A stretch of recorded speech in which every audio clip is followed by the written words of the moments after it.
ഈശോ മിശിഹായ്ക്ക് സ്തുതിയായിരിക്കട്ടെ. ഒന്നിനെക്കുറിച്ചും ആകുലരാകേണ്ട.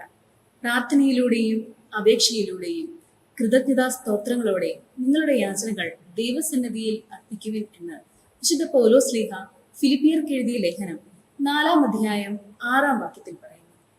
പ്രാർത്ഥനയാണ് സമാധാനത്തിന്റെ താക്കോൽ എന്ന മനോഹരമായ ഓർമ്മപ്പെടുത്തലാണ് ഇന്നത്തെ തിരുവചനം.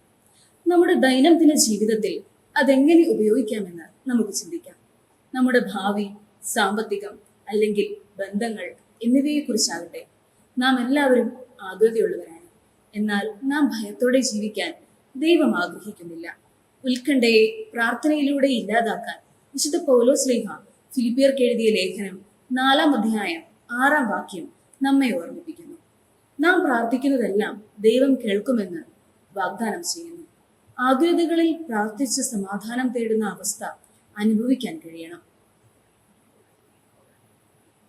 ജീവിതത്തിലെ അസ്വസ്ഥതകളിൽ വിശ്വാസത്തോടും നന്ദിയോടും കൂടി ദൈവത്തിലേക്ക് വരാൻ ഈ തിരുവചനം നമ്മെ ക്ഷണിക്കുന്നു. നമ്മൾ പ്രാർത്ഥിക്കുമ്പോൾ ദൈവത്തോട് സഹായം ചോദിക്കുക മാത്രമല്ല, നമ്മുടെ ഭാരങ്ങൾ അവിടുന്ന് സമർപ്പിക്കുകയാണ്. കൂടാതെ ഈ വചനത്തിൽ നന്ദി ഉൾപ്പെട്ടിരിക്കുന്നത് ശ്രദ്ധിക്കുക. കൃതജ്ഞത ദൈവം ഇതിനകം നമ്മെ എങ്ങനെ അനുഗ്രഹിച്ചുവെന്ന് ഓർമ്മിക്കലാണ്. നാം മുൻകൂട്ടി ദൈവത്തിന് നന്ദി പറയുമ്പോൾ നാം ദൈവത്തിന്റെ നിയന്ത്രണത്തിലാണെന്ന വിശ്വാസം പ്രകടമാക്കുന്നു. നമ്മുടെ മനസ്സിന് അമിതഭാരം അനുഭവപ്പെടുമ്പോൾ ദൈവത്തോട് അടുക്കാനുള്ള മറ്റൊരു ശക്തമായ മാർഗമാണ് ഉപവാസം.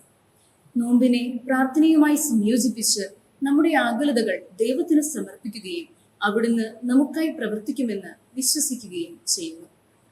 ഉത്കണ്ഠയെ സമാധാനത്തോടെ മാറ്റാനുള്ള നടപടികൾ എന്തൊക്കെയാണ്?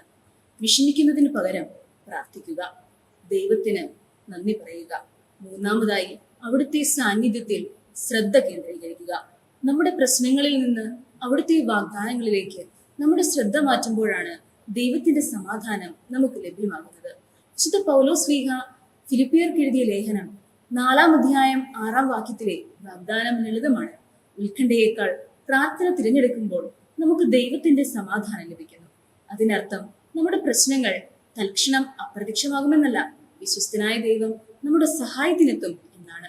അവിടുന്ന് എപ്പോഴും നമ്മുടെ നന്മയ്ക്കായി പ്രവർത്തിക്കുന്നു. നിങ്ങളുടെ ആകുലതകൾ ഉപേക്ഷിക്കുക, ദൈവത്തിന്റെ നിയന്ത്രണത്തിലാണെന്ന് വിശ്വസിക്കുക. അതിനാൽ നമുക്ക് ഉത്കണ്ഠ തോന്നുമ്പോൾ വിശുദ്ധ പൗലോസ്ലീഹ ഫിലിപ്പിയർക്ക് എഴുതിയ ലേഖനം 4-ാം അധ്യായം 6-ാം വാക്യം ഏറ്റുപറഞ്ഞ് പ്രാർത്ഥിക്കാം, നന്ദി പറയാം. ദൈവം നിങ്ങളുടെ ജീവിതത്തിൽ ഇതിനകം പ്രവർത്തിക്കുന്നുവെന്ന് വിശ്വസിക്കുക. ഈ സന്ദേശം നിങ്ങളെ പ്രോത്സാഹിപ്പിച്ചെങ്കിൽ കൂടുതൽ വിശ്വാസം നിറഞ്ഞ വീഡിയോകൾക്കായി വീഡിയോ ലൈക്ക് ചെയ്യുകയും ഷെയർ ചെയ്യുകയും ചെയ്യുമല്ലോ. ചാനൽ സബ്സ്ക്രൈബ് ചെയ്യുക. നിങ്ങളുടെ അഭിപ്രായങ്ങൾ ഞങ്ങളോട് പറയുക. നന്ദി.